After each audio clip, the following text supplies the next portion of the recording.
GOC lecture number 10, 11 and 12। तो आज हम पढ़ेंगे quasi aromatic. Quasi aromatic compound पढ़ने से पहले हमको ये समझना चाहिए कि हमने डिस्कस किया है किसी भी नॉन पोलर फॉर्म का मॉलिक्यूल जो है वो उसके पोलर फॉर्म से ज़्यादा स्टेबल होता है। लेकिन ये जो हमने कहा है वो ऑलवेज ट्रू नहीं है। कभी कभी ऐसा होता है कि पोलर वाला जो फॉर्म है वो नॉन पोलर वाले फॉर्म से ज़्यादा स्टेबल हो जाता है। ऐसा कॉन्सेप्ट कब लागू हो रहा है? जब non polar form anti aromatic या नॉन एरोमेटिक रहा हो और पोलर फॉर्म जब एरोमेटिक बन जा रहा है तो ये क्या कहलाता है? ज़्यादा स्टेबिलिटी प्राप्त करके क्वासी एरोमेटिक कहलाता है। मतलब नॉन पोलर फॉर्म से पोलर फॉर्म में जाने पर अगर एरोमेटिसिटी जनरेट हो जा रही है तो ये क्वासी एरोमेटिसिटी कहलाता है और ये पोलर फॉर्म ज़्यादा स्टेबल हो जा रहा है। ये पोलर जो है वो एरोमेटिक ही है, क्वासी एरोमेटिक एरोमेटिक ही है, बस उसमें पोलर फॉर्म में एरोमेटिसिटी रहती है, इसलिए इसे हम क्वासी एरोमेटिक बस कहते हैं। अदरवाइज ये एरोमेटिक कंपाउंड ही है। अब क्वासी एरोमेटिक में 3 टाइप से हो सकते हैं: साइक्लिक हाइड्रोकार्बन, साइक्लिक कीटोन और एजुलिन। तो साइक्लिक हाइड्रोकार्बन में हम क्या देखते हैं? 2 रिंग आपस में डबल बॉन्ड से जुड़े हुए रहते हैं। अगर दोनों रिंग में अब नंबर ऑफ पाई इलेक्ट्रॉन क्या है? एंटी एरोमेटिक के बराबर है, या एक रिंग में एरोमेटिक के बराबर है, दूसरे में एंटी एरोमेटिक के बराबर है, ऐसा कुछ हो सकता है। या फिर क्या हो सकता है कि दोनों रिंग में क्या हो, sp3 कार्बन आ जाए हो, जिससे वो नॉन पोलर ही रहे हो। तो इस सब कॉन्सेप्ट के आगे हम समझते हैं कि उस डबल बॉन्ड को अगर हम किसी तरफ शिफ्ट करते हैं, कैसे शिफ्ट करेंगे? कि उसके लिए एक क्या चाहिए होता है? एक्सटर्नल फोर्स भी चाहिए होगा। वह एक्सटर्नल फोर्स क्या होगा? स्टेबिलिटी ऑफ मॉलिक्यूल होगा। अगर उस डबल बॉन्ड को हम पॉजिटिव और निगेटिव में तोड़ते हैं, बॉन्ड को किसी और शिफ्ट करते हैं, तो जिधर जाएगा उधर निगेटिव आ जाएगा और जिधर से वो गया होगा उधर पॉजिटिव आ जाएगा। मतलब क्या होता है? इलेक्ट्रॉन डेंसिटी जिधर हो जाती है उधर निगेटिव और जिधर से जाती है उधर पॉजिटिव आ जाता है। अगर ऐसा करने पर अगर दोनों रिंग एरोमेटिक बन जाते हैं तो यहाँ पर एरोमेटिसिटी जनरेट हो जाती है, उसे एरोमेटिक क्वासी एरोमेटिक कंपाउंड कहते हैं। अगर बॉन्ड पाई बॉन्ड ब्रेक करने से दोनों एरोमेटिक रिंग बनते हैं तब तो ये प्रोसेस होता है। अगर पाई बॉन्ड ब्रेक करने से वन रिंग एरोमेटिक और वन बॉन्ड रिंग क्या होगा? एंटी एरोमेटिक बन जाएगा, तो ये प्रोसेस नहीं होता है। इसमें दोनों रिंग का एरोमेटिक बनना ज़रूरी है। जैसा कि हम फर्स्ट एग्जांपल देख रहे हैं कि 3rd मेंबर है, रिंग है, नीचे में 5 मेंबर रिंग है, ऊपर में 2 पाई इलेक्ट्रॉन है, नीचे में 4 पाई इलेक्ट्रॉन है। जब पाई बॉन्ड का इलेक्ट्रॉन जो है 5 मेंबर रिंग की ओर शिफ्ट होता है तो उस पर 6 पाई इलेक्ट्रॉन हो जा रहा है और ऊपर में 2 पाई इलेक्ट्रॉन हो जा रहा है और सभी तरफ क्या हो जा रहा है? sp2 कार्बन आने के कारण इस दोनों ही रिंग क्या हो जा रहा है? एरोमेटिक हो जा रहा है। और हम जानते हैं कि इसमें अगर दोनों में क्या है? स्टेबिलिटी आ गई है, एरोमेटिक बन गया है, तो ये क्या है? चार्ज मॉलिक्यूल है। हम डायपोल मोमेंट को जानते हैं, dipole moment D = Q × D होता है, चार्ज इंटू डिस्टेंस होता है। तो ये जो क्वासी एरोमेटिक कंपाउंड है ये हाई डायपोल मोमेंट रखते हैं, क्योंकि इनमें ये डायपोल जनरेट हुआ है और ये मॉलिक्यूल को स्टेबल भी बना रहे हैं, तो ये हाई डायपोल मोमेंट रखते हैं। अब जानते हैं कि हम पोलर सॉल्वेंट में पोलर मॉलिक्यूल घुलना पसंद करते हैं और नॉन पोलर में नॉन पोलर मॉलिक्यूल। तो ये पोलर हो गया, इसलिए high solubility in polar solvent देता है, जैसे कि H2O में। इनमें जब डबल बॉन्ड था, तो डबल बॉन्ड जब तक था तब तक क्या था? अगर ये दोनों शिफ्ट होने से एरोमेटिक नहीं बनते दोनों रिंग, तो ये डबल बॉन्ड टूटता ही नहीं, और डबल बॉन्ड टूटता नहीं तो इन डबल बॉन्ड के कारण इसमें रोटेशन पॉसिबल इजीली नहीं हो पाता। रोटेशन के लिए हाई एनर्जी बैरियर चाहिए होता, तो ये high energy barrier double bond के अलॉन्ग रहता है।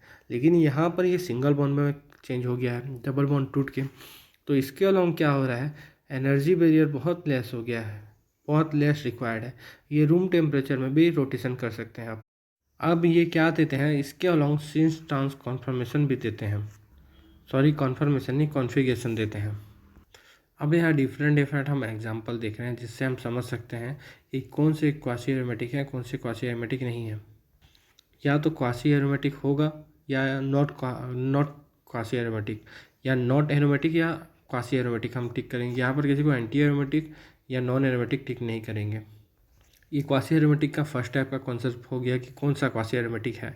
दूसरा क्वेश्चन पूछता है कि हाई डायपोल मोमेंट किसका है?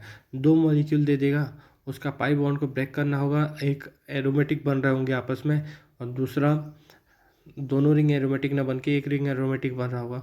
तो जो फॉर्म पूरा एरोमेटिक बन रहा होगा उसका डायपोल मोमेंट हाई आएगा। दूसरा क्या पूछता है, बॉन्ड रोटेशन बैरियर किसका ज़्यादा होगा। ये सेम कॉन्सेप्ट है कि अगर एरोमेटिक है, बॉन्ड टूटने के बाद दोनों रिंग, तो उसमें बॉन्ड रोटेशन बैरियर कम आएगा। और सेकंड, अगर बॉन्ड रोटेशन बैरियर जिस उसमें ज़्यादा आएगा जिसमें डबल बॉन्ड ब्रेक ही नहीं होगा, क्योंकि उसके अलॉन्ग दोनों रिंग एरोमेटिक टूटने के बाद नहीं बन रहे होंगे। तो इसलिए इसमें पाई बॉन्ड के अलॉन्ग रोटेशन बैरियर हाई होगा, इसलिए क्या आएगा, इसमें रोटेशन बैरियर ज़्यादा आ जाएगा। जैसा कि हम आगे डिस्कस कर चुके हैं कि सिस ट्रांस कन्वर्टेबल होता है। क्यों? क्योंकि इसके सिंगल बॉन्ड के अलग बॉन्ड रिटेंशन इजली हो सकता है, इसलिए ये सिस ट्रांस में कन्वर्ट होते हैं और सिस ट्रांस कॉन्फ़िगरेशन देते हैं। अब हम देखते हैं साइक्लिक कीटोन। साइक्लिक कीटोन क्या होता है? जैसे कि हम जानते हैं 3 मेंबर रिंग में क्या होता है कि उसके तीनों मेंबर sp3 हाइब्रिडाइज अगर हैं तो उसमें क्या होगा, उनके बीच बॉन्ड एंगल 60 डिग्री का रहेगा। लेकिन sp3 हाइब्रिडाइज कार्बन को 109 डिग्री 28 मिनट का रिक्वायर्ड होता है बॉन्ड एंगल। तो इतना जो 109 डिग्री 28 मिनट और 60 डिग्री में जितना डिफरेंस है उतना ही वहाँ पर एंगल स्ट्रेन रहता है। तो ये एक अनस्टेबल रहता है। अगर इसमें किसी एक सेंटर पर डबल बॉन्ड O जोड़ दिया जाए, तो यानी कि sp2 हाइब्रिड कर दिया जाए, मतलब साइक्लिक कीटोन बना दिया जाए, तो यहाँ पर बॉन्ड एंगल कितना रिक्वायर्ड होगा, 120 डिग्री। पहले तो 109 रिक्वायर्ड था, अब 120 रिक्वायर्ड है, मतलब कि यहाँ पर तो एंगल स्ट्रेन और भी ज़्यादा हो जाएगा। तो ये ऐसा क्यों बनाता है, जबकि ये अनस्टेबल है तो ये ऐसा फॉर्म क्यों करता है? तो इसका रीज़न है कि हमको जानते हैं कि कोई एक ड्राइविंग फोर्स चाहिए होता है ये डबल बॉन्ड को तोड़ने के लिए। यहाँ पर क्या होता है साइक्लिक कीटोन में, यहाँ पर का जो डबल बॉन्ड है वो ऑक्सीजन की ओर मोर इलेक्ट्रोनेगेटिविटी, ऑक्सीजन का होने के कारण इलेक्ट्रोनेगेटिविटी में डिफरेंस होने के कारण कार्बन और ऑक्सीजन में ये ऑक्सीजन की ओर क्या हो जाता है, ट्रांसफ़र हो जाता है। और ऑक्सीजन पे नेगेटिव चार्ज स्टेबल भी होता है मोर इलेक्ट्रोनेगेटिव होने के कारण। तो यहाँ क्या आ जाता है, अगर रिंग में पहले से डबल बॉन्ड प्रेजेंट हो तो यहाँ पर सारे के सारे क्या हो जाते हैं, sp2 हाइब्रिडाइज हो जाते हैं। प्लस साइक्लिक कीटोन में डबल बॉन्ड जो है ऑक्सीजन पे शिफ्ट हो जाता है, तो वहाँ पर प्लस चार्ज आ जाता है। तो इस प्रकार ये रिंग क्या हो जाता है, एरोमेटिक फॉर्म हो जाता है। मतलब पोलर फॉर्म ही एरोमेटिक है, मतलब ये क्वासी एरोमेटिक फॉर्म हो रहा है।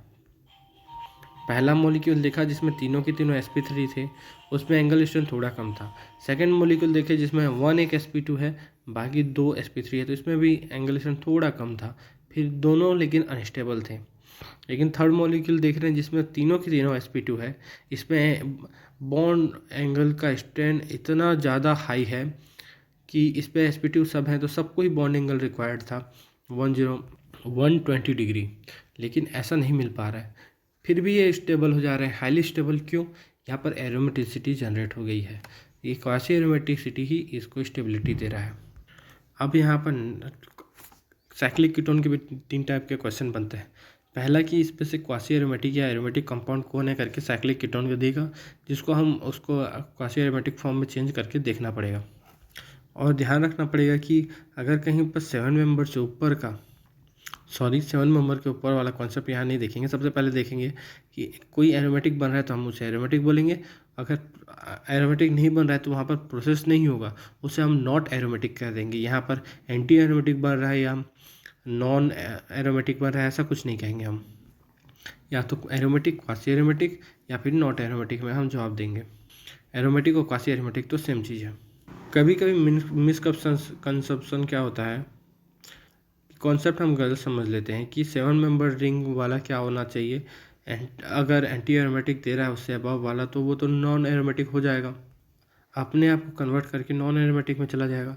लेकिन कभी कभी क्या होता है, हम समझने में गड़बड़ी कर देते हैं कि ये ओनली मोनोसाइक्लिक के लिए ये रूल फॉलो होता है। कभी कभी आजू बाजू में 2 रिंग जुड़े हुए हों, उसमें कार्बन का नंबर ज़्यादा हो और वो एंटी एरोमेटिक आता रहता है, तो हम सोचते हैं कि ये क्या हो जाएगा, नॉन एरोमेटिक हो जाएगा, वो प्लेनर न रहकर नॉन प्लेनर में चला जाएगा। लेकिन ऐसा नहीं है, ये रूल केवल किसके लिए फॉलो होता है, मोनोसाइक्लिक के लिए। अब साइक्लिक कीटोन में सेकंड क्वेश्चन समझते हैं कि इसका हायर डायपोल मूवमेंट होगा। अब जैसे कि हमने 3 एग्जांपल देख रहे हैं। फर्स्ट एग्जांपल क्या हो रहा है कि ये साइक्लिक कीटोन का फॉर्म जब एरोमेटिक बन रहा है, एरोमेटिक नहीं बन रहा है, यहाँ 5 मेंबर का रिंग है फर्स्ट, जो कि क्या हो रहा है, डबल बॉन्ड ओ शिफ्ट होने के कारण इसमें नंबर ऑफ पाई इलेक्ट्रॉन 6 रह जा रहे हैं और सब तरफ sp2 आ जा रहा है, जिसके कारण ये अनस्टेबल हो रहा है। एंटी एरोमेटिक आ जाना मतलब ये अनस्टेबिलिटी को दर्शाता है। अब सेकेंड मॉलिक्यूल देख रहे हैं जिसमें क्या आ रहा है, अगर इसमें पॉजिटिव चार्ज और माइनस चार्ज शिफ्ट होते हैं तो इसमें क्या होता है, रेजोनेंस से वो स्टेबलाइज होता है।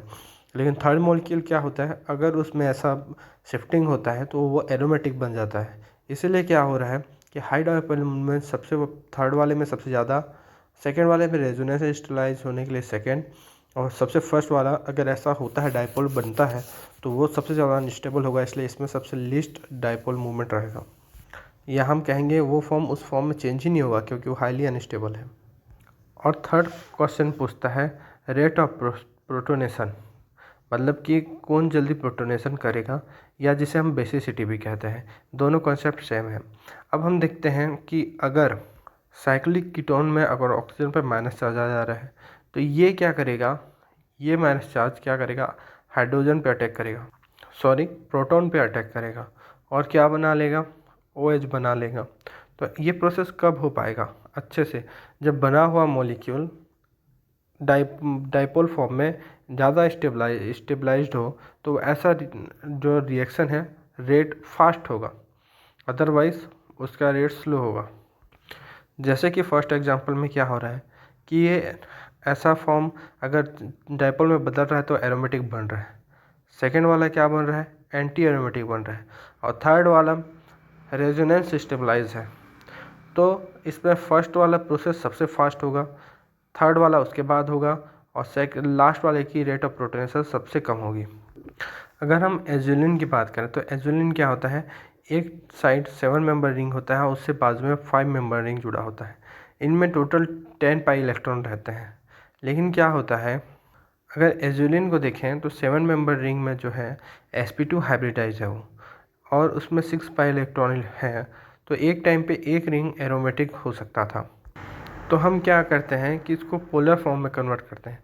5 मेंबर रिंग के एक पाई बॉन्ड को ऐसे ब्रेक करते हैं कि उसमें प्लस माइनस चार्ज आ जाए। अब हम इसको क्या करते हैं, इसका डीलोकलाइजेशन कर जाते हैं। हम जो पाई बॉन्ड है वो फ्यूज रिंग के 7 मेंबर और 5 मेंबर के फ्यूज रिंग के बीच वाले बॉन्ड में एक पाई बॉन्ड को लेकर आते हैं।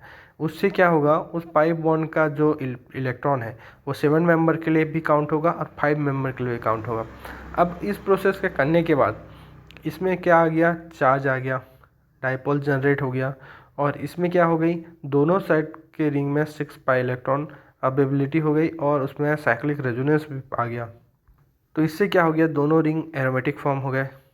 तो यहाँ पर एजुलिन में इस प्रकार का हो जाना क्या दर्शाता है, क्वासी एरोमेटिसिटी को। तो ये भी क्या है, एक पोलर फॉर्म में मोर स्टेबल है नॉन पोलर से, और ये हाई डाइपोल मोमेंट रखता है ये भी, और ये सोल्यूबल इन वाटर है। और एजुलिन और नेप्थलीन की हम कंपैरिजन करें तो क्या होता है कि एजुलिन जो है पोलर फॉर्म में ही क्या होता है, दोनों में रिंग इसका क्या होता है, स्टेबल होता है, एरोमेटिक होता है। लेकिन नेप्थलीन क्या है, ये जब नॉन पोलर फॉर्म में होता है तब भी इसका क्या होता है, रिंग, दोनों रिंग एरोमेटिक होता है। इसलिए हम जानते हैं कि यहाँ पर ये एरोमेटिक बन गया करके हम इसको डायरेक्टली नहीं कह देंगे कि ये ज़्यादा स्टेबल है। इसका नॉन पोलर फॉर्म ही ज़्यादा स्टेबल होगा। किसका, naphthalene. Naphthalene non polar form में है, उसका 2 मेंबर रिंग है और उसकी स्टेबिलिटी ज़्यादा है क्योंकि नॉन पोलर फॉर्म है और दोनों रिंग एरोमेटिक हो रहा है। एजुलिन क्या है, नॉन पोलर फॉर्म में तो एरोमेटिक नहीं रहता है, दोनों वो चार्ज में रहता है। इसलिए हमने जो कॉन्सेप्ट पढ़ा है कि नॉन पोलर फॉर्म किससे ज़्यादा स्टेबल होता है, पोलर फॉर्म से, ये ऑलवेज ट्रू नहीं है। लेकिन क्यों, इसका एक्सेप्शन से क्वासी में एरोमेटिक आ जा रहा है, अदरवाइज ये कॉन्सेप्ट सही रहता है। अगर दो सेम क्वालिटी के सेम एरोमेटिसिटी रखने वाले मॉलिक्यूल का अगर कंपैरिजन करें, एक नॉन पोलर एक पोलर हो, तो ऑलवेज नॉन पोलर को हम प्रेफरेंस देंगे स्टेबिलिटी में।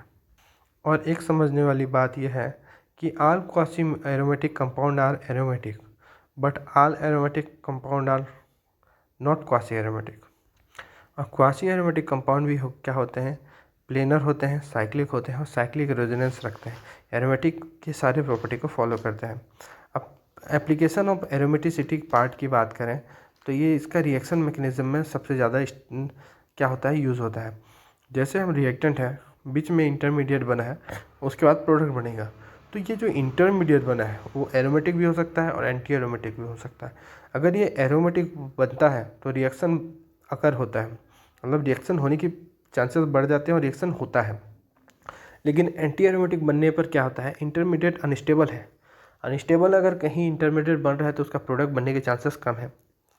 तो इसीलिए अगर एरोमेटिक होता है तो रिएक्शन होता है और एंटी एरोमेटिक बनता है इंटरमीडिएट तो रिएक्शन नहीं होता है। जैसे कि हम फर्स्ट देखें कि SN1 रिएक्शन, सॉल्वोलिसिस रिएक्शन को अगर देखें तो सॉल्वोलिसिस रिएक्शन किसे कहते हैं, जिसमें सॉल्वेंट वाटर हो और ये सॉल्वेंट ही, यहाँ पर जो वाटर ही है, सॉल्वेंट ही क्या करें, न्यूक्लियोफाइल का काम करे। मतलब कि सॉल्वेंट वाटर हो और सॉल्वेंट ही न्यूक्लियोफाइल का काम करे, उससे ही सॉल्वोलिसिस रिएक्शन कहते हैं। जैसे कि यहाँ पर क्या है, RCl है, एल्किल हैलाइड है। इसमें हैलाइड पर क्या करता है, H2O का मॉलिक्यूल उसके पास जाकर सॉल्वोलाइसिस मतलब कि एक स्फीयर बनाता है आपस में, और इससे क्या होता है, और एल्किल हैलाइड में एल्किल और हैलाइड के बीच जो बॉन्ड है वो कमज़ोर होते जाता है और हैलाइड यहाँ से अलग हो जाता है, वो इलेक्ट्रॉन डेंसिटी को अपना लेकर चला जाता है, जिससे कि R पॉजिटिव बनता है, कार्बोकेटायन बनता है। तो इस पर क्या होगा, अब न्यूक्लियोफाइल H2O अटैक करता है और अल्कोहल फॉर्म करता है। तो अगर यहाँ पर जो एल्किल जो कार्बोकेटायन बना तो उसमें क्या करता है, उस पर डिपेंड करता है रिएक्शन का रेट। अगर वो एरोमेटिक है तो रिएक्शन रेट फास्ट होगा, नॉन एरोमेटिक है तो मॉडरेट होगा और एंटी एरोमेटिक है तो स्लो रेट होगा।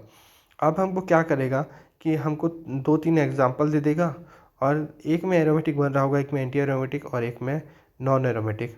तो इस प्रोसेस को हमको फॉलो करके देखना पड़ेगा, सोलोलाइसिस रिएक्शन करा के देखना पड़ेगा कौन एरोमेटिक कौन एंटी एरोमेटिक और किसका इंटरमीडिएट नॉन एरोमेटिक बन रहा है। अब जिसका एरोमेटिक बनेगा उसका रेट सबसे फास्ट होगा। उसके बाद अगर कहीं पर नॉन एरोमेटिक है, उसके साथ रेजोनेंस प्रेजेंट है तो उसका फिर होगा। उसके बाद अगर कहीं पर एरोमेटिक है तो उसका होगा। इसके अकॉर्डिंग हम इसका रेट ऑफ सॉल्वोलाइसिस क्या किसके बराबर होगा, स्टेबिलिटी ऑफ कार्बोकेटायन के होगा। और कार्बोकेटायन की स्टेबिलिटी हम एरोमेटिक, एंटीएरोमेटिक और नॉन एरोमेटिक से जज कर सकते हैं।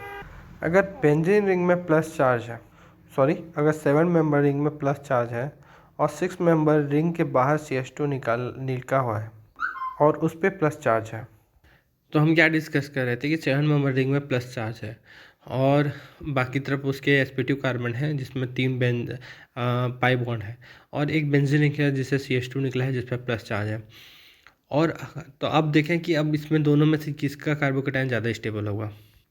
तो इसमें जो प्लस चार्ज है जिसके कारण एरोमेटिसिटी जनरेट हो रही है कि इसमें 7 मेंबर रिंग में, वो ज़्यादा स्टेबल होगा क्योंकि उसी के कारण वहाँ पर स्टेबिलिटी है।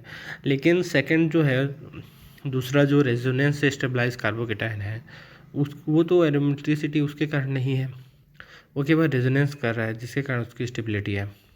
तो फर्स्ट वाला स्टेबलाइज बाय एरोमेटिसिटी है और सेकंड क्या है, रेजोनेंस से स्टेबलाइज है। तो हम जानते हैं कि एरोमेटिसिटी से स्टेबलाइज ज़्यादा स्टेबल होता है। अब 12th चैप्टर का हम नेक्स्ट लेक्चर में स्टडी करेंगे।